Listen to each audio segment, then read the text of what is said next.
Ladies and gentlemen, the President of the Philippines, Mayor Rodrigo Roa Duterte.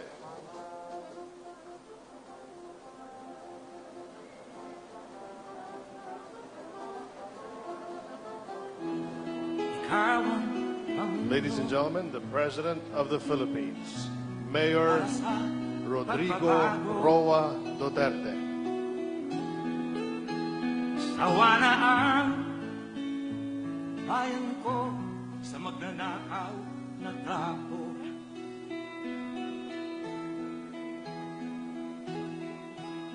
Madilim na kahapon, ikaw ang mag-aahon.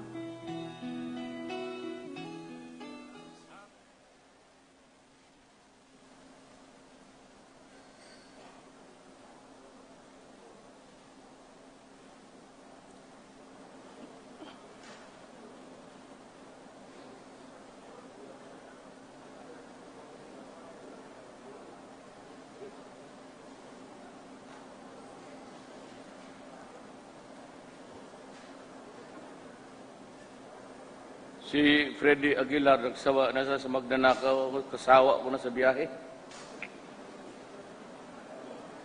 Nanuog. This would have completed my tour of the ASEAN countries. Kompleto na po. Executive Secretary Salvador Villaldia, the members of the Cabinet here, Congresswoman Imelda Calixto Rubiano, the Lone District of Pasay, City of Pasay Mayor Antonio Calixto, fellow workers in government, mga kababayan. I am pleased to be back home. I returned from official visits to Myanmar and Thailand with a renewed sense of optimism for the future of our relations of our important friends in the region and our brothers in ASEAN. In Myanmar, I held fruitful and productive discussions with President U Thu on how to further deepen and broaden bilateral cooperation. We agreed to intensify two-way trade and investments to sustain growth for our peoples. With the many growing Philippine companies seeking new markets in our region and in Myanmar, I emphasize the value of economic partnerships between the private sectors in ASEAN countries. We emphasize the need for law enforcement collaboration in order to address terrorism, violent extremism, piracy, and drug trafficking. We resolve to have stronger collaboration in human resource development through education, capacity building, and technical assistance. Both sides recognize the importance of providing accessible and affordable food for our peoples. In this regard, we signed the Memorandum of Understanding on Food Security and Agricultural Cooperation. President U Cho and I directed the responsible agencies to ensure that the objectives of this agreement would be realized through concrete projects. In my meeting with Daw San Suu Kyi, expressed support for the reform movement in Myanmar. In our similar historic experiences, we have a joint stake in strengthening democratic values, institutions, and processes in the region. I also expressed support for Myanmar's effort to address the challenges in the affected communities of the Rakhine State. Our modest financial assistance is just one way of the many ways the Philippines can help find Myanmar in finding a lasting solution to the complex issues it faces in that state. With Senior General Min Aung Hlaing, we have underscored the importance of further strengthening defense and security ties. This is vital in order to address the menace of terrorism, violent extremism, piracy, and illegal trade drug. These scourges threaten to undermine the growth we have so far achieved. In Thailand, I had a warm and open discussion with Prime Minister Prayut Chan-o-cha. Prime Minister Prayut and I identified two key areas to further elevating the excellent ties between the Philippines and Thailand. Among many areas, we agreed to expand cooperation to address security, which is really the common concern of everybody in this region. It's terrorism, extremism, and we also have a very serious problem about drugs. We affirmed intensified collaboration in the areas of military, trade and investment, tourism, agriculture, science and technology, energy, education, among others. We signed 3 important documents: agreement in the field of science and technology, implementing agreement on the specific areas of cooperation on the swamp and dairy buffalo production, and the implementing program of tourism cooperation in 2017 to 2022. I also met Sharon Pokhand group officials which committed $2 billion in investments expansion in 5 years. They are already here. This will largely focus on the Visayas and Mindanao region. Leaders of the Federation of Thai Industries, Thai Chamber of Commerce, Thai Bankers Association, Thai Philippines Business Council, and Philippines Thai Business Association, and I saw more investments for our country. Both visits, the China Sea was discussed. We stressed the need to maintain peace and stability in the region. We underscored respect for freedom of navigation and overflight rights in the interest of all countries and outside the region. We emphasized the need for the full effective implementation of the Declaration of the Conduct of Parties in the South China Sea and expressed determination to complete the framework of the Code of Conduct in 2017. On a final note, as you are aware, Philippines is the chair of ASEAN this year. Both visits were important for me to get to know my counterparts and to discuss them the issues concerning our region and of our hosting in the 30th ASEAN this year. In both visits, I sought and received the support of Myanmar and Thailand for the Philippines ASEAN chairmanship. I put forward our initiatives in priorities for a stronger ASEAN, and as the Philippines takes on the helm of ASEAN chairmanship this year, we seek to set tone of the next 50 years of ASEAN. Now more than ever, it is important to realize that our destiny lies in ASEAN and the other Pacific region. Your government is making sure that the priorities and initiatives put forth in ASEAN reflect the aspirations of our people. More importantly, we want to ensure that the benefits gained from ASEAN are not only felt by the elite, but more importantly by the people on the ground. We want an ASEAN that is for the people, a truly people-oriented and people-centered community. I enjoin all of you, my countrymen, to take part in this regional community-building process, and the Philippines will take its leadership role. Together, the Philippines can do its part as a leader of this region. daghang salamat ug may buntag kaninyong tanan.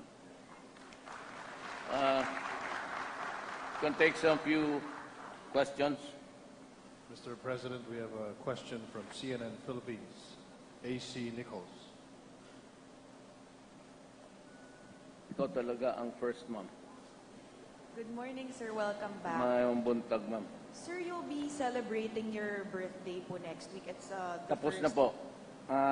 They gave you the wrong date. It was really March 14. Maliho yung 28. hindi po pa, sir, Na- next Tuesday. I saw you on that day, di ba? Po? Kalimutan na. Sir, pero next week po, sir, sa birthday niyo, sir, do you have any special plans? First time po as president, sir. No, I only have one wish actually. Nakuha ko na lahat. No more gifts to, except maybe a prayer to God for my country. I have reached the apex of my career. Material things which I cannot and will no longer be of use to me. I'm 72 years old. Give or take the reality of it all, it's going to be about 5 to 7 years.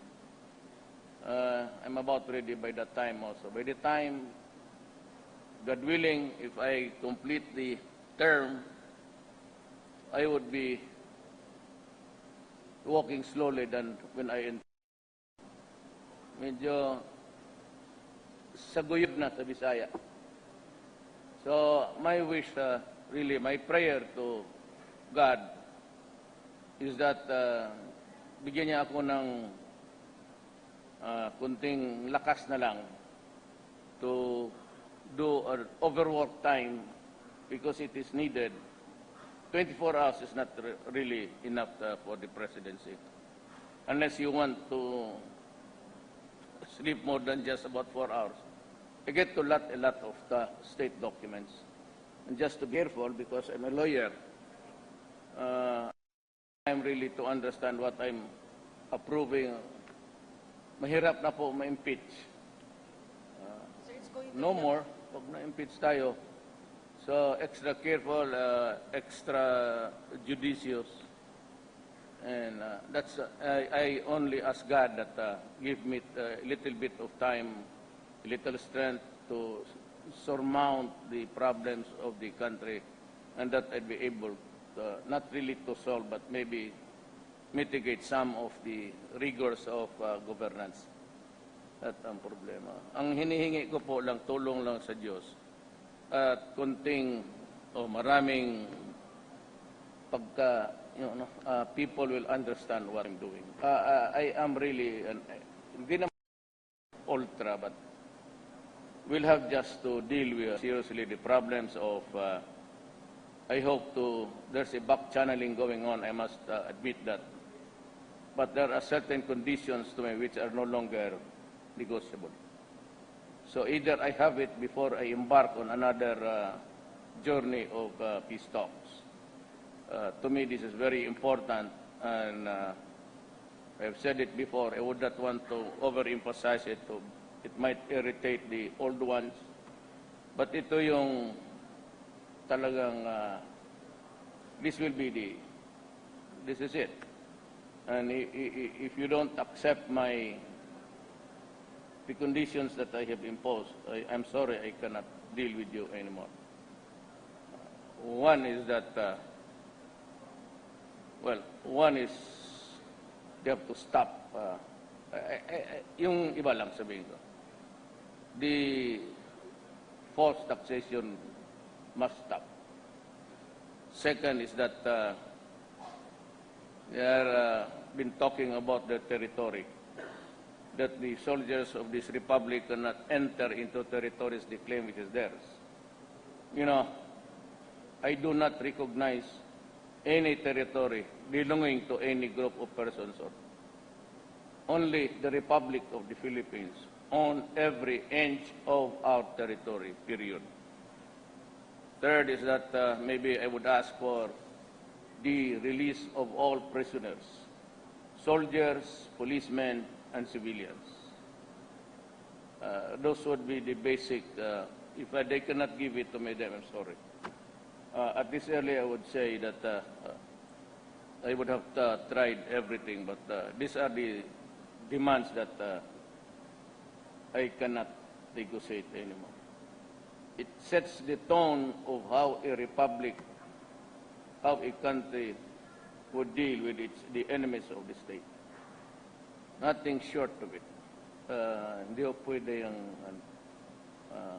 I, as the representative of the people, I do not recognize any boundary for my soldiers to go and the police to go in. Mahirap po yan.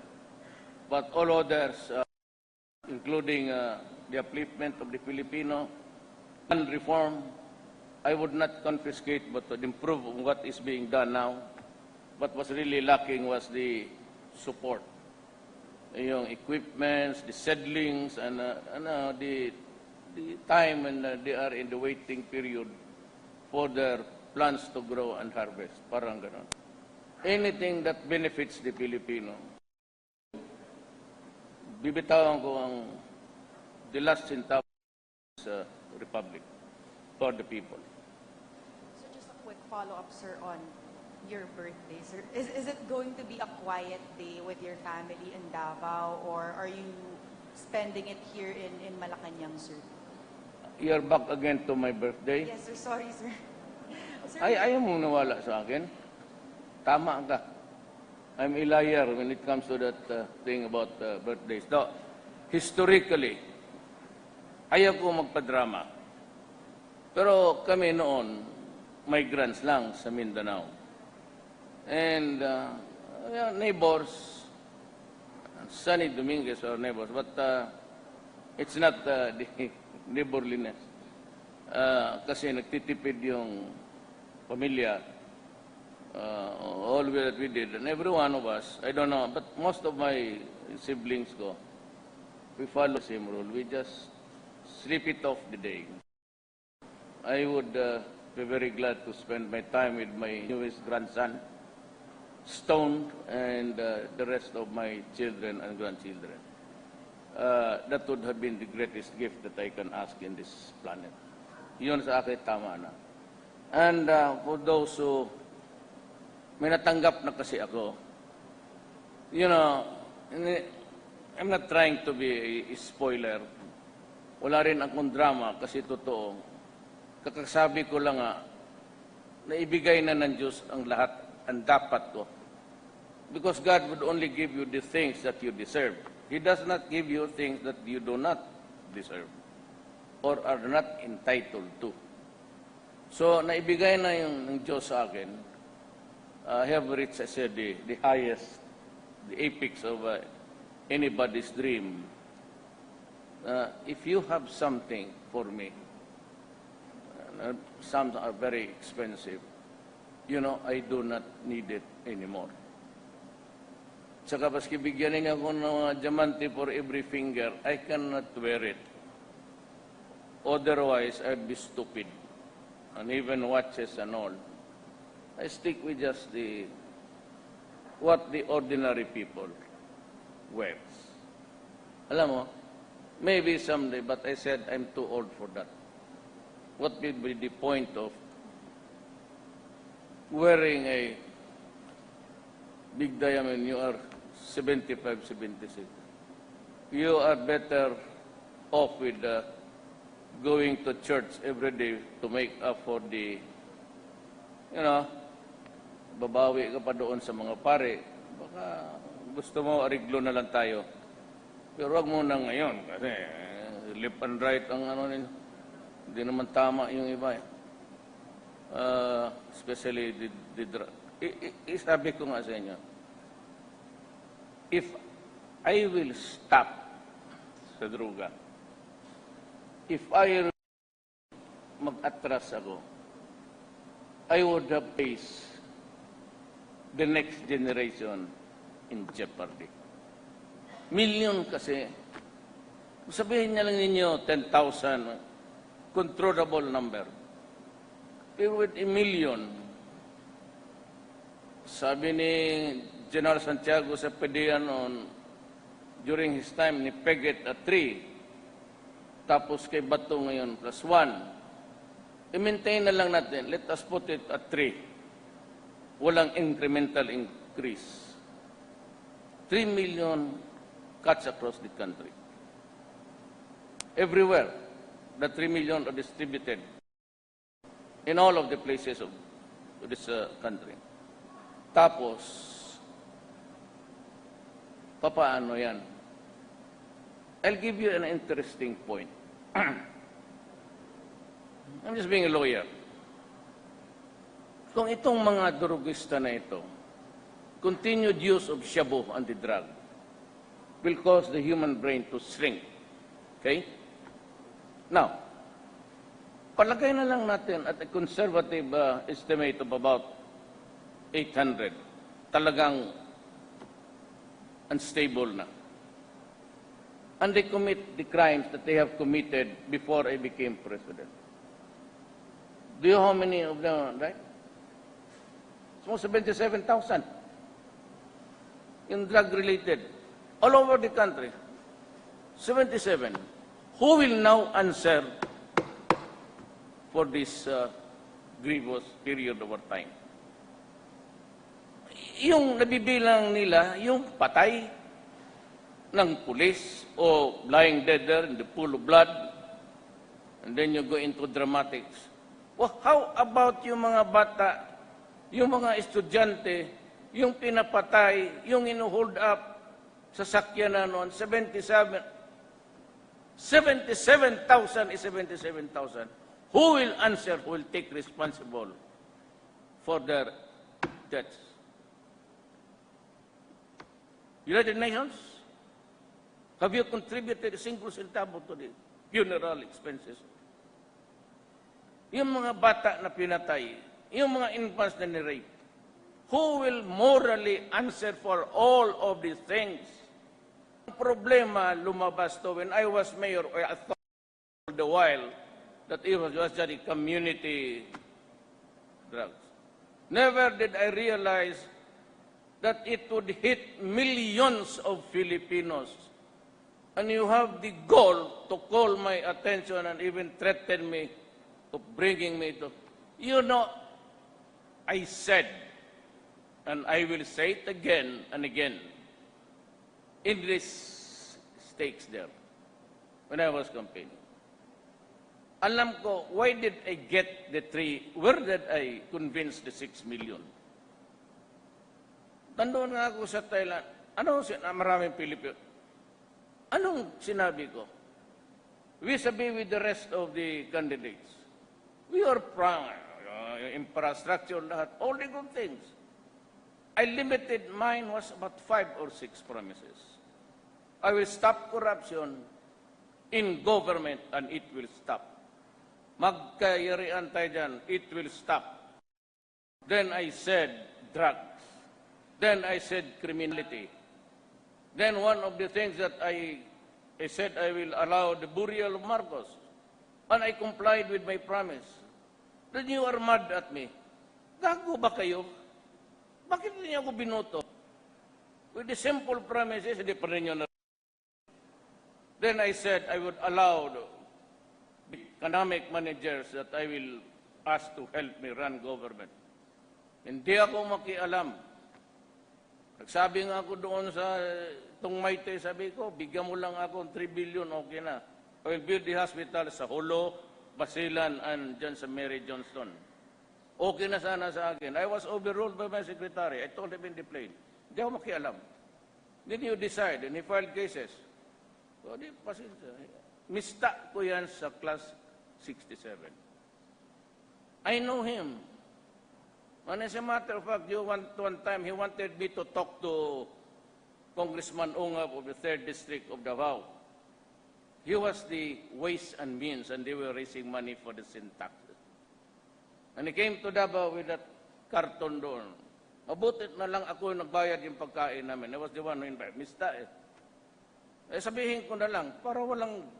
Baka sabihin pa yung, kasi noon, mayroon pa lang kayong Tapos umalis siya, sabi ko, look, I am not up to it. Hindi, Huwag mo akong ano dyan. Hindi ko talaga ginagawa yan. Tapos nung nakita niya, sabi ko, ano yan? Parang gano'n, sabi ko, buksan mo nga. Pera, akala ko botilya. Sabi kong scotch lang, magkano lang man yan. Sabi ko, habulin mo. And, yung sapal, meron yung camera. And there's a TV circuit. And you will see Bong there going up to the plane. It's about to take off. Sabi ko, isauli mo yung pera niya. Last Christmas, Malacanang may dumating na magandang baril. I think it was in Nighthawk 45. It's an expensive gun. Sabi ko, I do not accept gifts. Hindi nga ako tumatanggap na mayor ako, lalo na ngayon.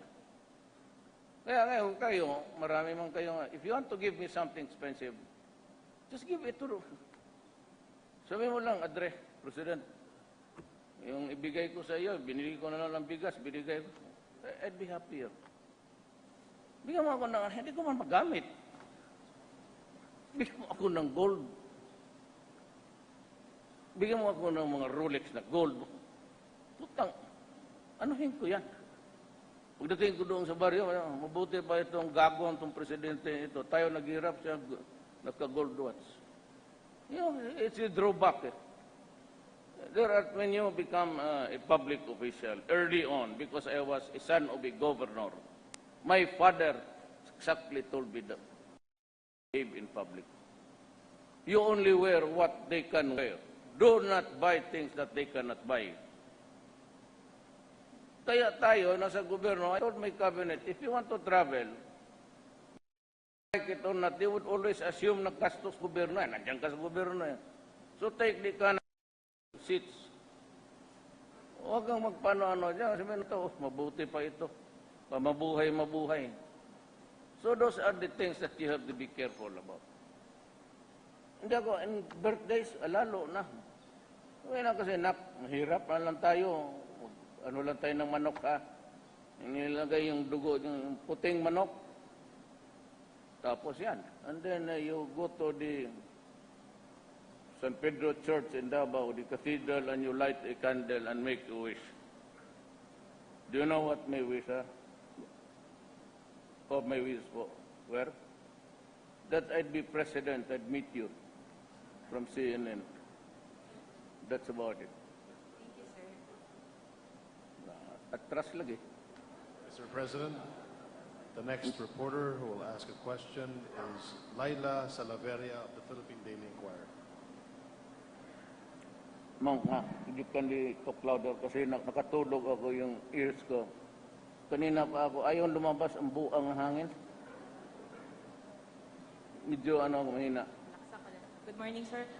First, sir, I just like information on the statement of DILG Secretary Sueño. Is it that you want barangay positions declared vacant and the officials replaced with your own appointees to prevent those backed by narco money from heading barangays? Is Again, this your barangay. position? You want barangay positions declared vacant and the officials replaced with your own appointees? You know, that's a problem. There is no legal basis for being there. Walang pulled over sa barangay. They are just there, I don't know, de facto, whatever. But the reason why I advise Congress, kinausap ko ito si Senator Soto, sinabi ko, because he knows the problem very well, but fingertips rin niya itong drug, kalaban niya. Sabi ko sa kanila, do not commit the mistake of calling for an elections now because narco politics has entered into the mainstream of Philippine politics. Natin, either patayin mo na natin itong mga yawa na ito, kasi kung pagka hindi, they will be elected again and you have the looming elections next 20. The local elections, it's just around the corner. Kung nandyan ito, and they can influence the electorate, magkakaroon ng utang na loob itong mga officials, delikado, because then you'll have completed the election of this country into a narco-politic state, de jure. Kaya sabi ko, wag muna, but they are there. I do not know what Senator Soto. Anong plano nila? Sabi ko, it's quite a bit messy. Kasi pagka tinanggal mo rin ang mga gagong to, magsigawa na, no?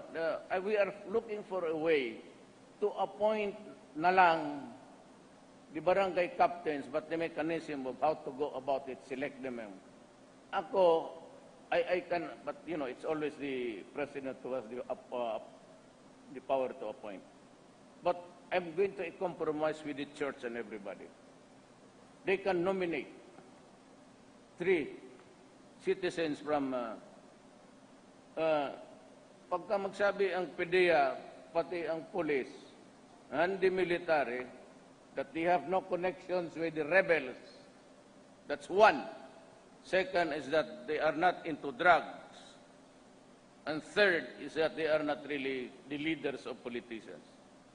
If you can have that list, I would be happy to just, coming from the Roman Catholic, from the Islam group, the Jehovah Witnesses, it's not actually interference, it's the preference of the character that who should be there. Eleksyon eh. Hindi naman sabihin nakikialam yung simbahan. And the Lions or lahat, lista mo lang yung accredited, they can nominate. So we can do away with shady characters. Pero pag ginawa mong eleksyon ngayon, ito ang mananalo, yung nasa listahan. 40% of the total barangay captains are into drugs. That's my problem. Kaya kayong mga Pilipino, be sure to elect. Kasi hindi ko kaya kung ako lang. Wala akong panahon na patayin silang lahat. Tulungan ninyo ako. Yung next, be careful. Be careful with drugs. Dilika, pera yan eh.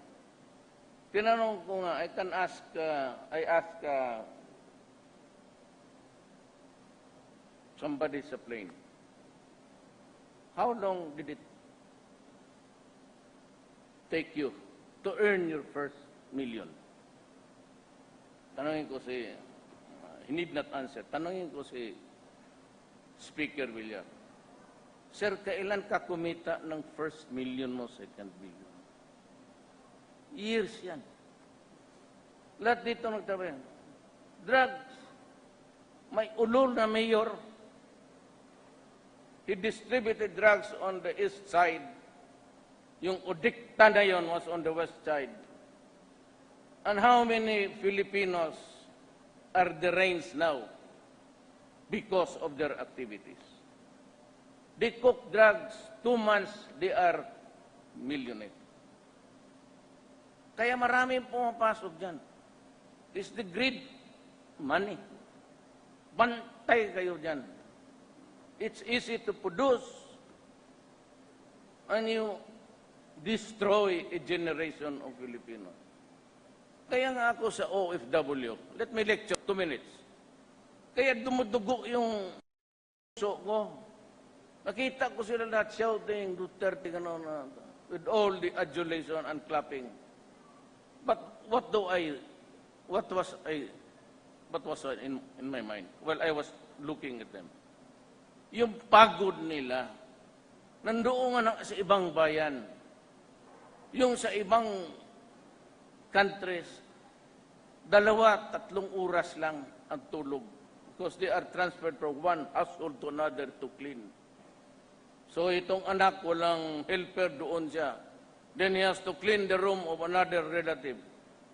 That's why they say, it's uniform. Di ba ninyo nakita? They are only allowed 3 to 4 hours of sleep. Have you not noticed that? And they are abused, raped. And they endure it, most of them. Manganak na lang dyan sa aeroplano. Kayo. Yan ang masakit sa akin. Ang tatay nandito, yung gaday na doon. They work hard, endure abuses, so that they can send money here sa mga anak nila para mag-aral.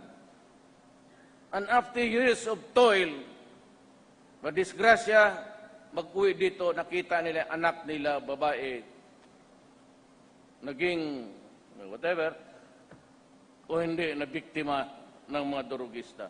Why? Diyan sa baba ang pinakalaban, the miserable life is there. Then you add to their misery. You do not even consider for a moment the blood, sweat, and tears of the Filipino, millions of them outside of the country. Tapos mukainin niyo ako na, kaya kayong mga pare,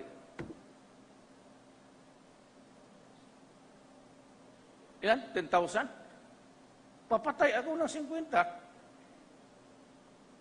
Sinabi ko naman, if you destroy my city, I will kill you.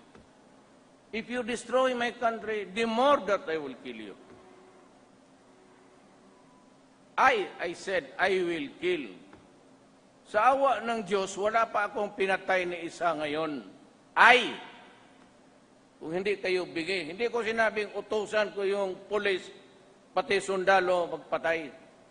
But if they kill those idiots, yung mga ulol sa buhay, in the performance of their duties, in obedience to my order, I will take the consequences. Do not worry. And if I will have to rot in prison, I will do it. Because not everybody is given the chance by God to be president. Not everybody, not Filipino na maging presidente. Putang ina, magpakamatay ako sa Pilipino. Let's say kayo. Talagang yayariin ko kayo. Do not do it. Drop Shabu, drop everything. Kayong mga politiko, I warned you. The mayors and all, barangay captains, wag kayo talagang magkamal. Yayariin ko kayo. Do not do it to the Filipino. Not lalo na ngayon. Ihirit ako ng ihirit. I do not really care what your mayor ka. Ako mismo magamit ng baril, ako ang babaril sa iyo. Hindi kita madala sa ambush, barilin kita sa malayo. Lalo na yung mga political holding power, do not do it. You are courting death there. Prangka-prangka na lang tayo. Hanggang dyan, wala namang iba kasing paraan. Either you continue to plunder this country, you work,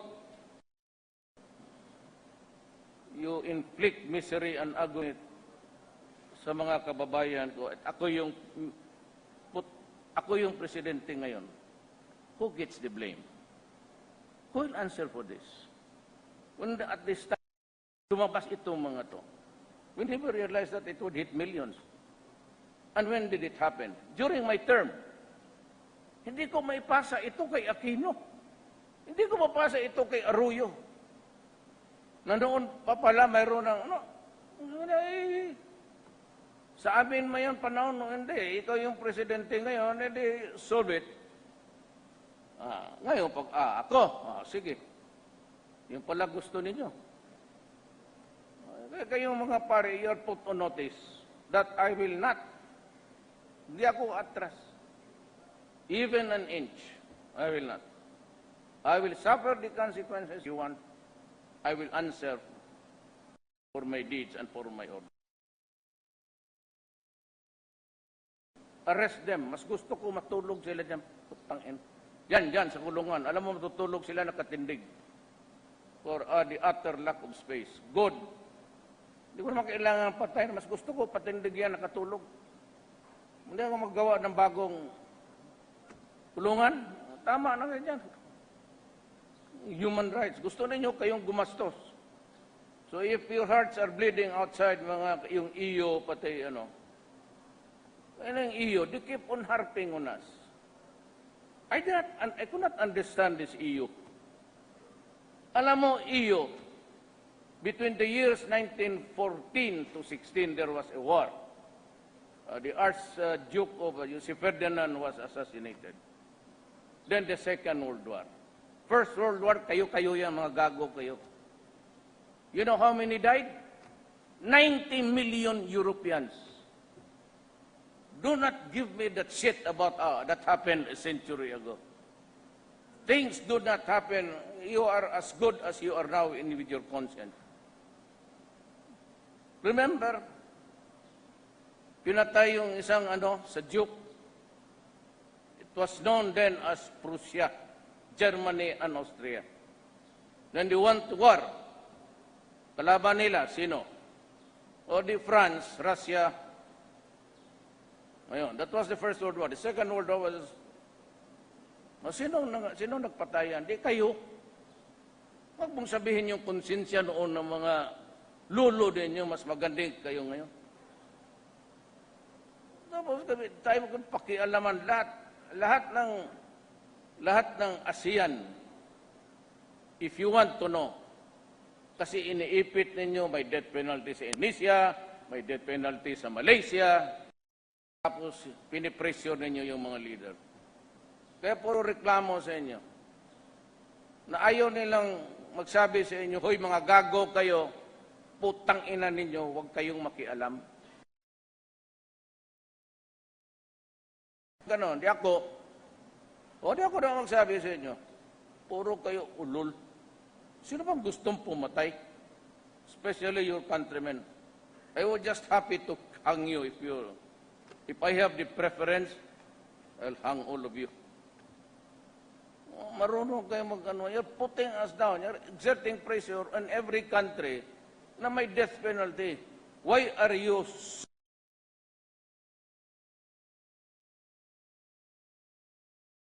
genetics? That is why. Hindi kami. Hindi ako pumapatay. Huwag mo lang galawin ang Pilipino. Wala ang pakialam sa inyo. Yung guilt ninyo sa conscience is almost genetics. It is passed on to generation. It's only during the war.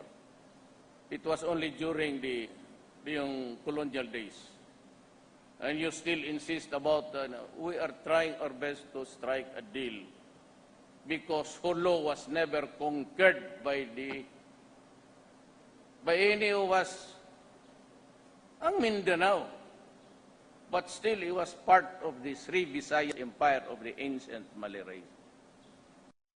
Ang Visayas ang masyadong medyo different sa culture. But because of the vastness noon, at that time, it took few months to sail seas. I'm sorry, I forgot you. I was carried away by the... So I'll move on to another topic. Can I just Okay, sir, what made you change your position on same-sex marriage? Because based on your campaign statements, you Mixed appear marriage? to be open to same-sex Mixed marriages? same-sex marriages. Ganito yan.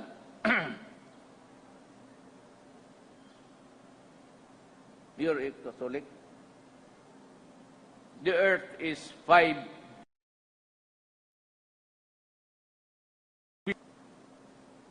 Anong panahon sa 5 billion years masok si Adam and Eve? Kasi kung tignan mo yung mukha nila dyan sa mga pictures, embossed or scratched on the wall, halos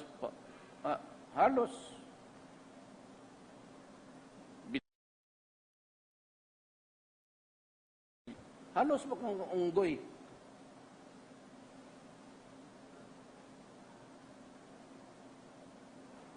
Kung wala si Adam and Eve, kung magsumunod ka doon sa, I am not mentioning any particular manuscript or book. Yung pinasa ng religion, it's 3,000 plus years ago. Anong pakialam natin noon? They were written by nomadics dyan sa... I don't know where they got those... 5 billion years old tayo. Kailan pumasok yung religion? At ano ang hitsura nila noon ni Adam and Eve? Di pang unggoy.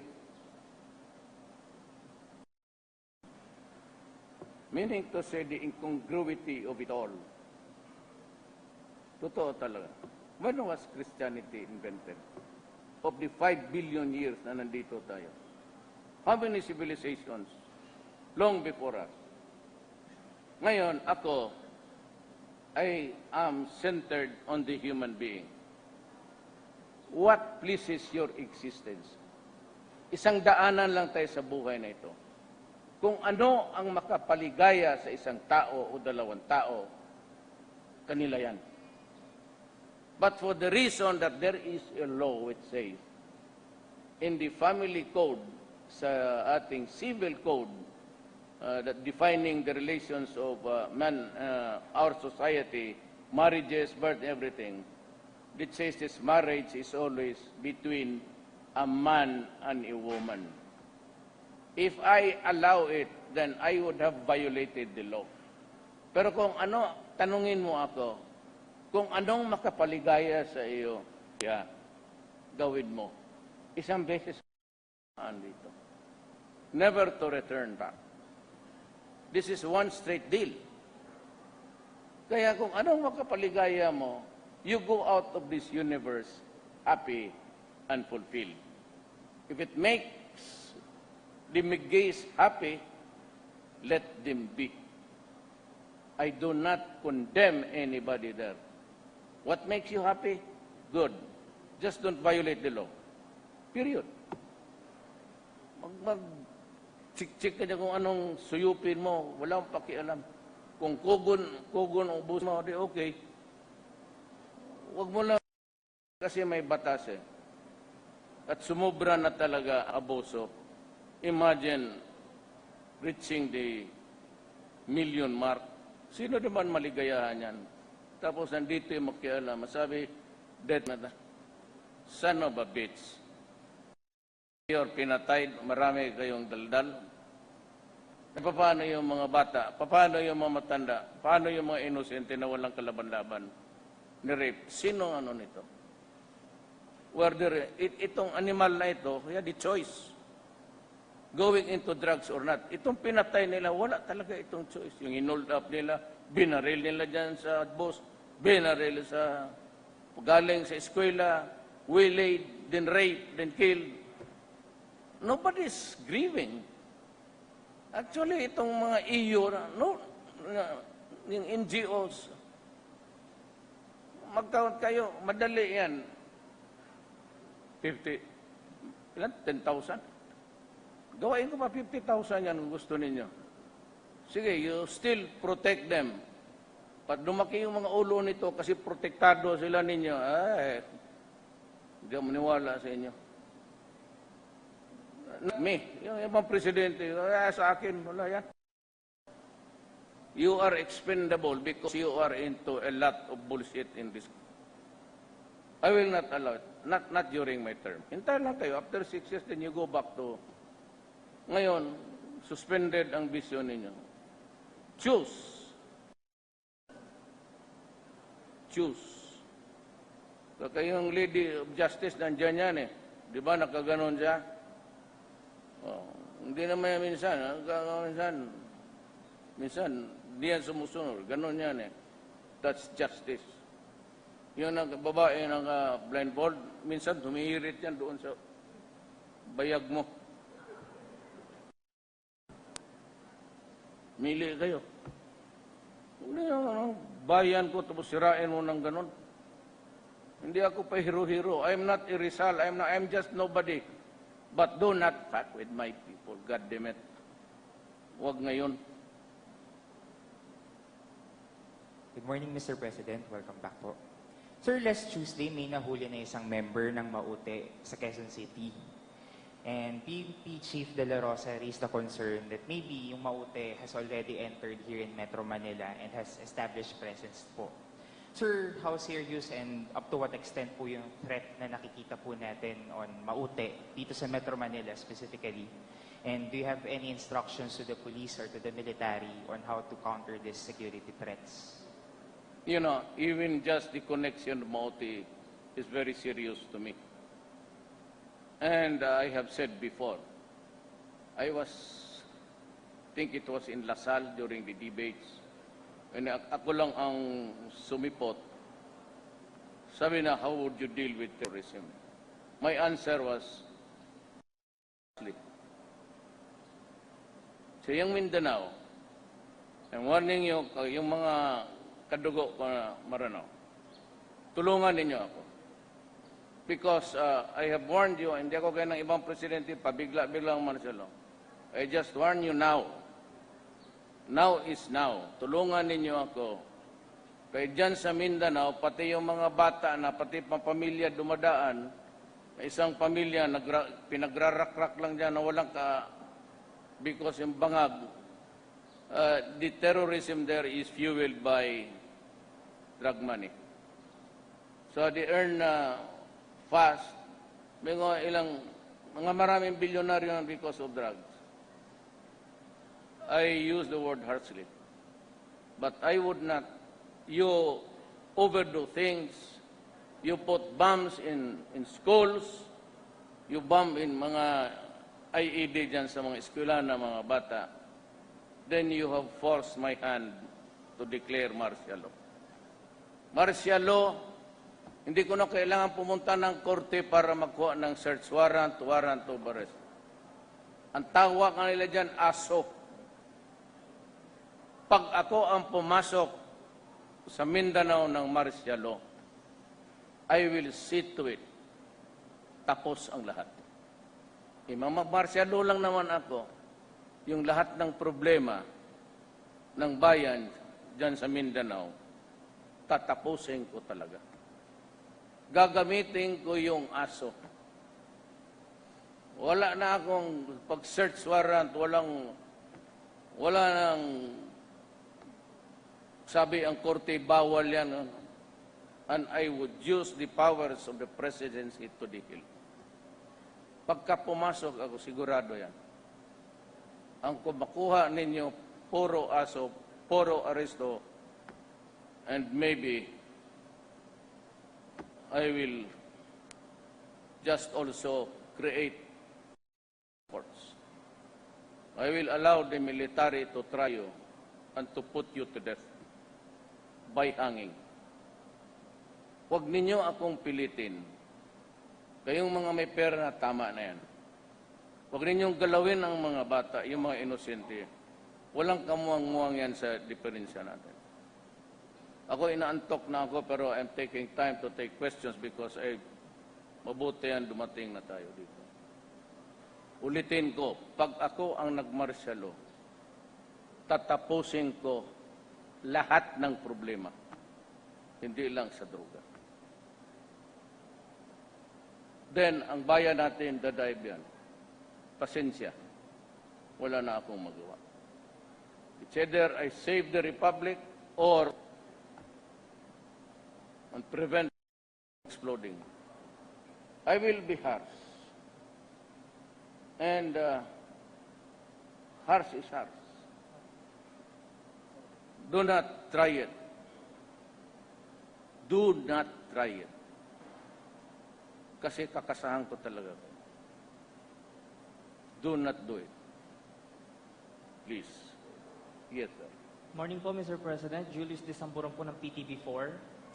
Apo, ang tanong po natin, ang inyo pong administrasyon ay seryoso po dito po sa pagkabit po ng pangmatagalang pangkapayapaan. And 9 days from now po, ang peace talks will be start in the Netherlands. Nakikita na po ba ng ating pong pamahalaan ang sinseridad po ng New People's Army, lalo na po nito pong past 3 days na i-report po ng ating AFP na meron silang 131 na neutralized na PA members.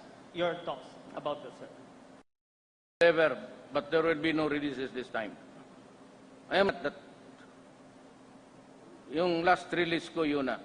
Pero yung mga NPA na matanda na may sakit, kasali yun doon, but that is a different category. It's because they are dying or helplessly old age. They cannot even lift a finger to wash their bodies. At saka mahigpit na masyado yung ting lupa ba? Yung mga hindi na maglaban. Mga laban yung matanda. Opo. Umay na kayo. Pero yung no more releases yung mga active.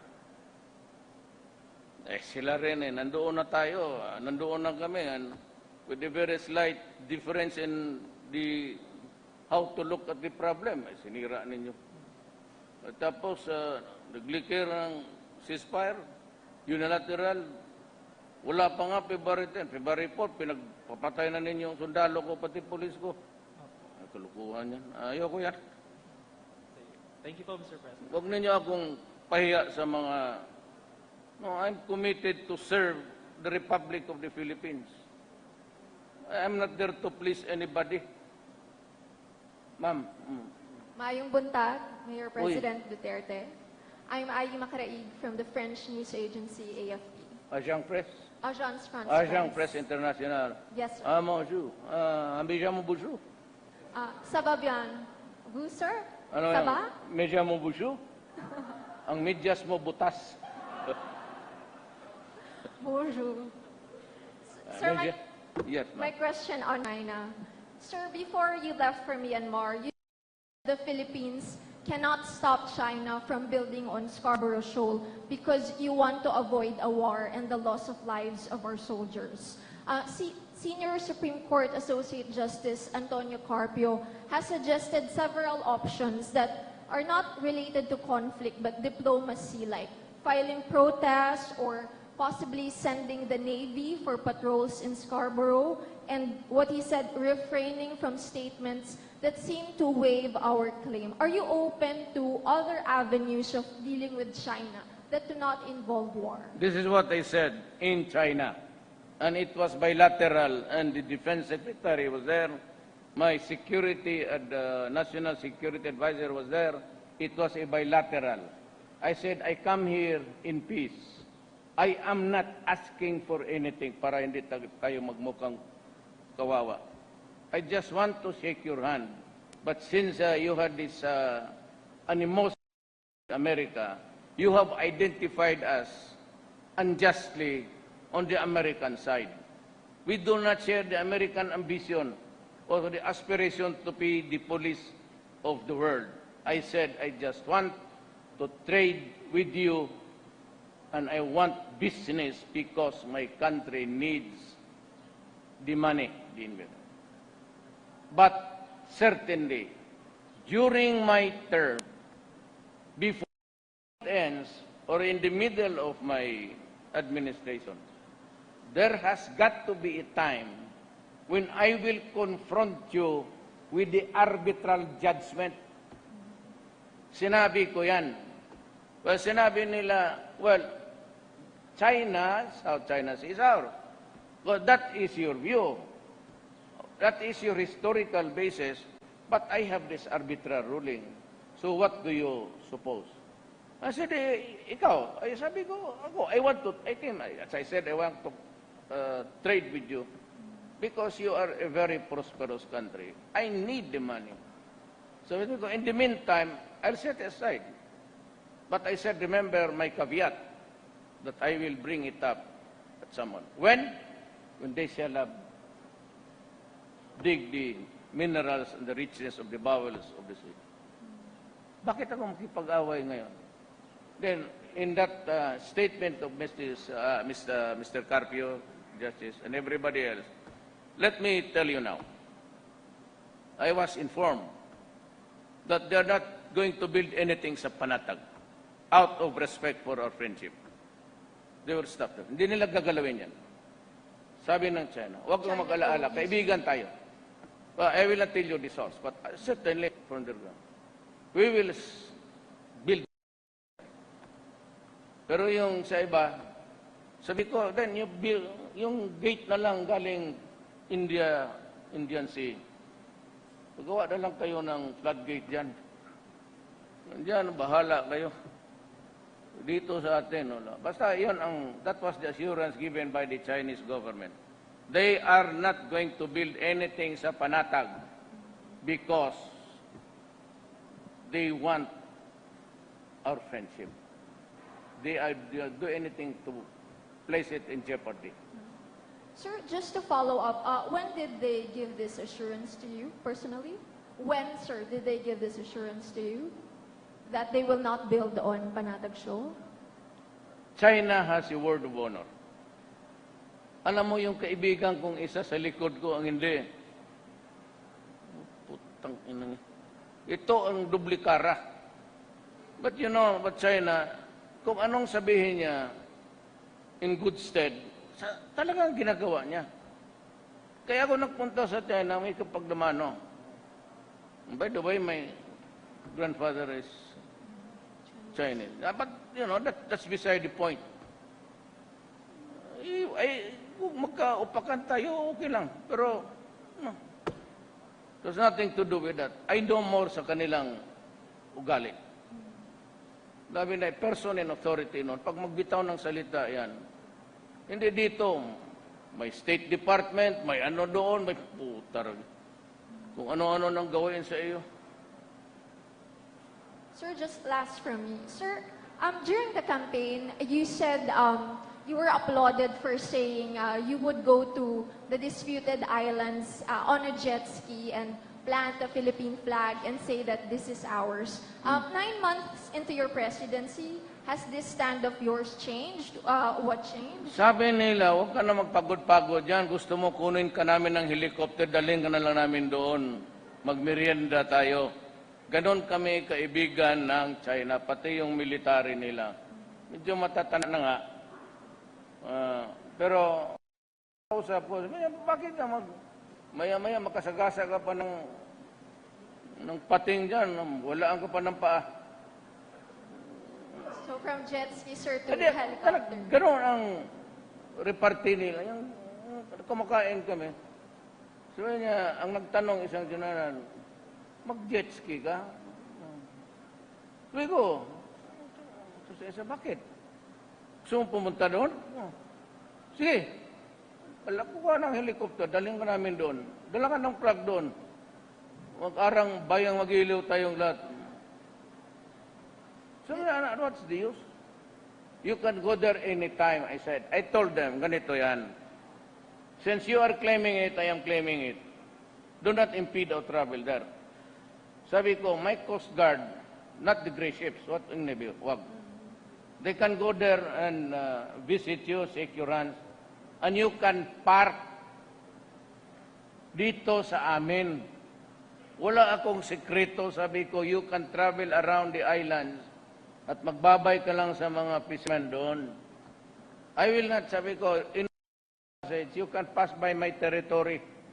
As a matter of fact, yung Russia nagpadala ng battleship. I said, sabi ko, tapatan mo lahat. Andun na yung Amerikano, nagpunta na ang Ruso, bigyan mo kami ng exhibit sa inyo. Sabi na, okay, we will be sending the biggest ship of China. Sabi niya, sige. Sabi ko, sige, bisita kayo. Magbisita ako. So I don't know what kind of, maybe the aircraft carrier, they're about to, ginagawa na nila. You're free to enter, just inform my Navy. Inform the Foreign Affairs Secretary, inform my Navy. Wala tayong, maglaro-laro tayo doon. Gusto mo magira-gira kayo ng Amerika, pero yung sound lang muna. Wala yung totohanan kasi madamay kami. Because why? I'd like to tell why I do not want to precipitate a shooting. One single boom ang masira. Yung Panatag, yung Spratly.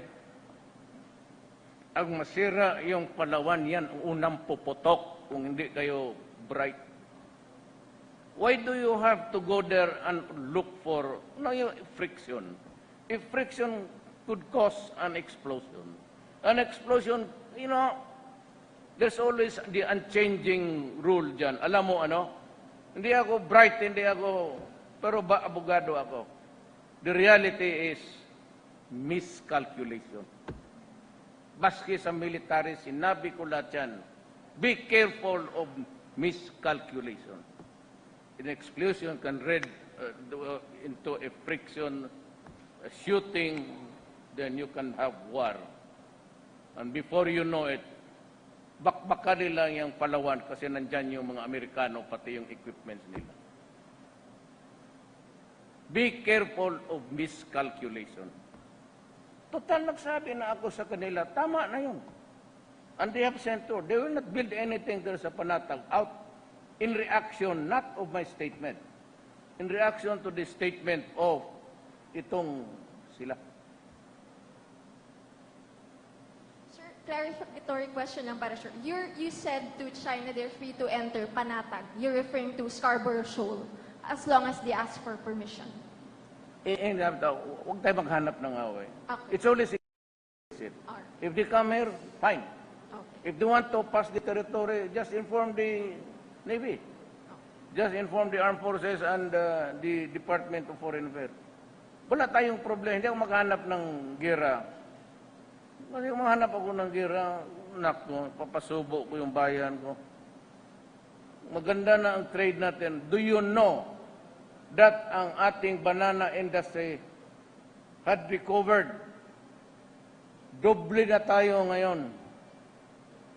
Ang ating pineapple, ganun rin. It has increased by 50% more than the previous. Nung pinahirapan tayo, lahat na lang nang makita nila, sabihin nila, no, yung hindi masama to, masamang produkto, madumi. Ngayon, China says, you send to us everything and we will buy. If it does not come up with the quality that we desire, we will ourselves make it a quality product. Bakit ako maghanap ng gulo? Naku. Gusto mo ako mag-ingay-ingay doon. Nasabi ko na in front of the official dome of the state of the republic. Nasabi ko na sa harap ng military, pati mga sila lahat. Ano po bang gusto nila? And I have this assurance. Kaya nga, that is not, that make you happy to hear na they are not going to build anything sa Panatag out of respect sa ating friendship. Yan paano magdala ng gobyerno. Pwede sulat-sulat. It could lead to, I said, a miscalculation. Lahat ng gera, it's always palpak, ganon, disgrasya, nagkamali. It is a result of a miscalculation. That's a very important word for all of us. Do not miscalculate. I will not do it to put my country in danger. Thank you, sir. Mr. President, our last question is from Victoria Tulad of GMA7. Morning, sir. Yes, ma'am. Sir, may nagsampa na po ng kaso ng impeachment complaint versus Vice President Leni Robredo, and others said they will follow. What are your thoughts about this po? And do you think sapat po yung basehan para ma-impeach si VP? Ma'am, hindi ko nakuha. I only got it about a third of what you're saying. Sir, may nagsampa na po ng impeachment complaint against Vice President Leni Robredo. I won't allow. Do you think, sir, may basehan po para ma-impeach nga po siya? What are your thoughts po? Look, we just had an election. Guys, lay off. Stop it. Can do other things, but do not tinker with the structure of government. I will not countenance it. Elected yung tao. So, why do you have to sit just because he keeps on harping on me? Yeah, this is democracy. It's freedom of speech. Wala naman, there is no or there are no overt acts committed. Kakatapos lang ng eleksyon, bakit mo sirayan bayan? Okay, malay mo ako, baka hindi na ako magising bukas sa bangungot, okay na. Siya naman, pero you create trouble there for ayaw yung military kasi ayaw na hindi naman tamad, pero bakit mo dagdagan yung problema nila? Pati police. Who will keep order in this country, kundi sila. Ngayon magsabi lang, hindi lang natin magsabi lang, tanginang mga to, gusto ng gulo. Gusto talaga ng basagan ng ulo. Maganda na nga ang buhay, kakatapos lang ng eleksyon.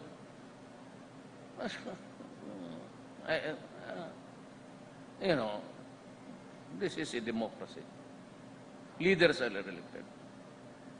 If there are to be a son of a bitch, it's still the people's choice. Remember that. Sir, sorry, follow up. So wala kayong nakikitang mali dun sa ginawa niya, sir, na nagbigay siya ng video dun sa UN Commission on Narcotics and said na may palit ulo in Ma'am, the Philippines? I cannot out of the country for 4 days. I have not been abreast with the... Alam mo yun, ako nakabasa ng newspaper, yung mga column, di ba nakabasa? Yun lang, yung news talaga.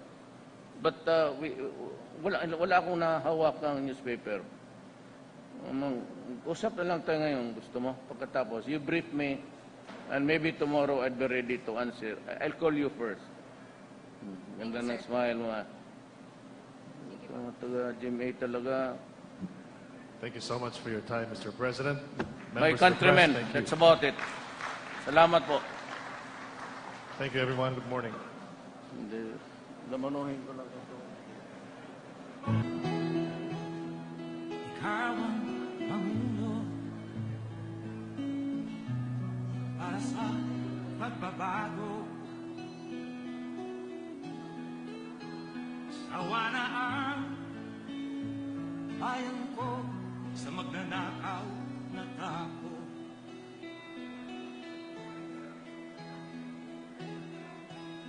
Madilim na kahapon, ikaw ang mag-aahon. Sa piling mo, di ko mawawala ang korupsyon.